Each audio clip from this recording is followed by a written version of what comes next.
Mga Bisaya sa New Zealand ug sa uban pang suok sa kalibutan, kumusta?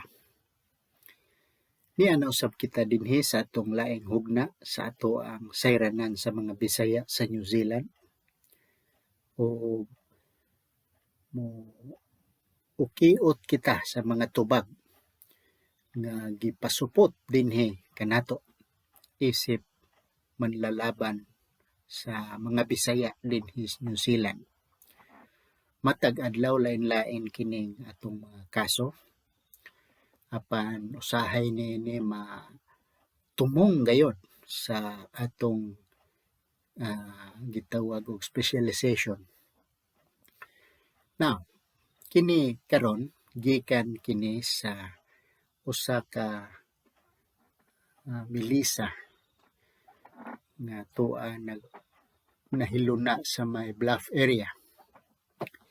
Kining Bluff tuwa ni dito ang daghan nga mga sakayan nga panakayang panagatan. Ang iyang pangutana mahitungod kini sa iyang gipahuwam nga salapi sa iyahang suod kayo nga higala nga nagparehistro og usa ka kompanya. Sa akong pagsabot, ang puhunan ini gikan ni Melissa, nimo Melissa. Dili kayo detalye ang imong suwat, busa ang mga palak ako na lang tapakan sa akong pagsabot. Kung di man gani mao ang akong pagsabot, ato na lang padulan nga duol-duol. Kung di man gani kay kuwang man. Na ang imong suod nga higala na imo man gi-emphasize, imong gipanghimug-atan na suod nga higala. Busa murag nagduda ko nga espesyal kini. O nagparehistro og kumpanya. Gamit nimong pulong registering a company. Unya imo siyang gipahuwam. Karon gusto na nimong paninglon. Apan wala naman ka tagda. Unsa may akong buhaton, attorney, matud pa sa imuhang pangutana. Kaya akong gusto ng bawion ng akong gipahuwam. Muna si unod sa imong pangutana.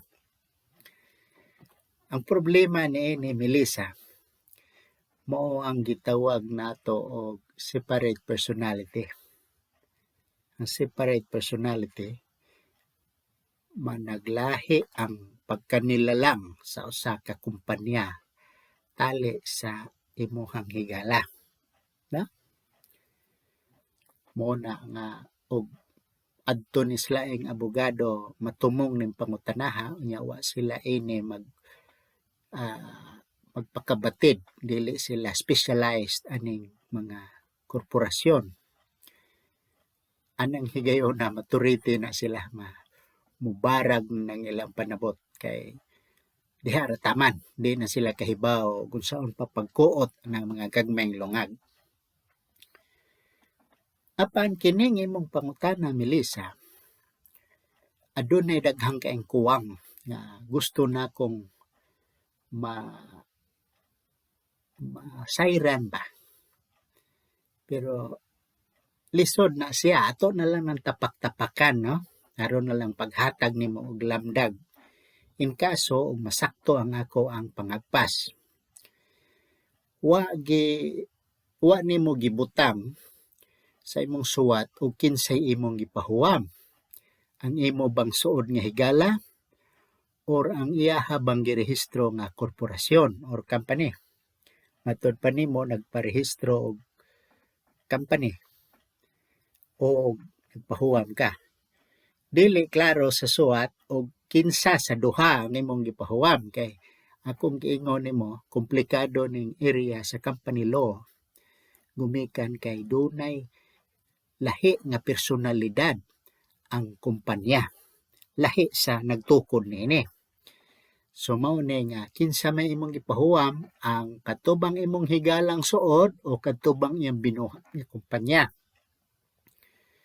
Nalain na sang pangutana kung ang pagpahuwam gikan bas imong bulsa o gipaagi nimo sa kontrata. Na bang murag gituno lang nimo, gidudho lang nimo. Mo manay uso o suod kay nimo ang tao, no? Imo lang siyang pahuwamon gipaagi nga ikuot las bulsa, ipakumo las kamot. O lahi sad kung gikontrata to kay ang kontrata mamahimong ebidensya. Didto sad sa kontrata klaro mapiho nato didto og kinsa gi imong ipahuwam, siya ba or katubang korporasyon. Kaya ang korporasyon aduna may kagawasan sa pag-suod or sa pag-entrada sa usa ka kontrata. Karon, lain na sad nga wala nimo mas padayugdog ba sa imong pangutana kung pilay imong gipahuwam. Kay ang niya sa kong hunahuna basta huwam gani nga korporasyon, liquidation dayon. Kay kanang liquidation para nako sayon ra na siya. Pandili tanang kasos liquidation mo saka. Dayon na to dili tanan ni ana magmalampuson. Gumikan kay usa sa mga kinahanglanon alang sa liquidation mao nga ang imong gipahuwam sobra sa $1,000 ka dolyar.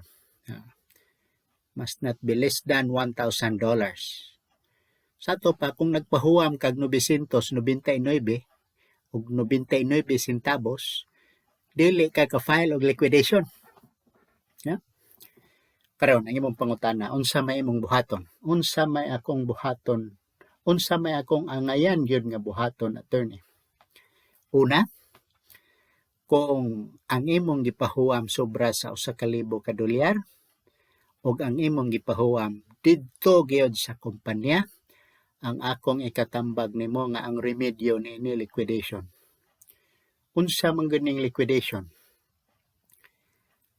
Ang liquidation usa ni ka muranig alkansiya ba? Ang alkansiya imong kuhaon tong mga sinsiyo dito, unsay tuwa dito na deposito. Pero dili na nimo mabuhat kung di nimo bukon. Wala na ang konsepto sa liquidation. Bukon usa to nimo, payhagon usa to nimo ang alkansiya. Nya didto imong kuykuyon og unsay makuykoy, unsay salin. Pero kinahanglan ang liquidation buhaton ni sa madaling panahon. O kinahanglan na doon na sad kay statutory demand. Kaya anong kinahanglan man tag doon na statutory demand?